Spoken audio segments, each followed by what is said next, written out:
Devant la maison Georges Rawiri de Libreville, ce 24 août 2018, au cours d'une déclaration, le SINAPAP, Syndicat national des professionnels de l'audiovisuel public, s'est félicité des avancées significatives issues du fruit de leurs revendications antérieures. SINAPAP n'est pas en grève.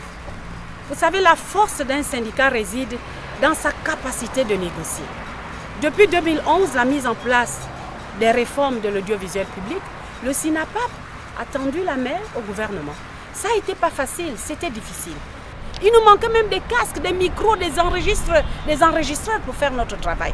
À la télévision, il n'y avait même plus de caméras, ni de table banc de montage. Nos éléments étaient montés à la gare routière. Nous avons fait des efforts. On a pu obtenir un peu de matériel. Chaque ministre arrivant amenait apportait sa pierre à l'édifice. Nous avons eu des bus, nous avons eu des 4x4. Mais ce n'était pas suffisant.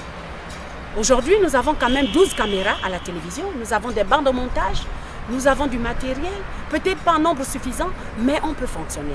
À la radio, on avait un matériel qui ne correspondait même pas à une chaîne publique. On a pu avoir ce matériel, des casques, des enregistreurs. Au bout des grèves et des sacrifices énormes, il nous arrivait, nous le SINAPAP, de rester en grève pendant des jours et des mois pour revendiquer seuls, pendant que d'autres travaillaient. Mais pourquoi ça choque aujourd'hui? Mais c'est ça la démocratie. La démocratie, c'est d'accepter la différence. Par ailleurs, pour le SINAPAP, l'heure serait à la négociation et au consensus et non à la grève, du fait que l'essentiel serait acquis. Pourquoi nous, aujourd'hui, le SINAPAP, nous ne pouvons pas nous mettre d'accord? Mais parce que nous avons négocié. Et tout en négociant, on a pu avoir des postes budgétaires. Nous avons pu avoir la RAC. Nous avons pu avoir une commission interministérielle du suivi de notre cahier de charges qui est là. Le rapport général est là. Et ce rapport général a tout à l'intérieur. Et il y a un délai de 3 ans qui a été donné au gouvernement pour essayer de mettre en place toutes les recommandations qui sont à l'intérieur.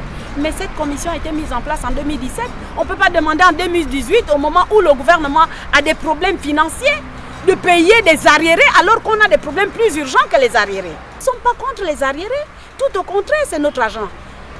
C'est une dette. Nous avons porté plainte au Conseil d'État et nous attendons, c'est une dette de l'État. Ceux qui ont détourné cet argent existent, c'est l'État qui nomme, c'est l'État qui gère, mais c'est à l'État de décider. Conviant ses membres à la reprise du travail, la présidente du SINAPAP, Aminata Ondo, invite plus d'un à faire preuve de nouvelle philosophie syndicale.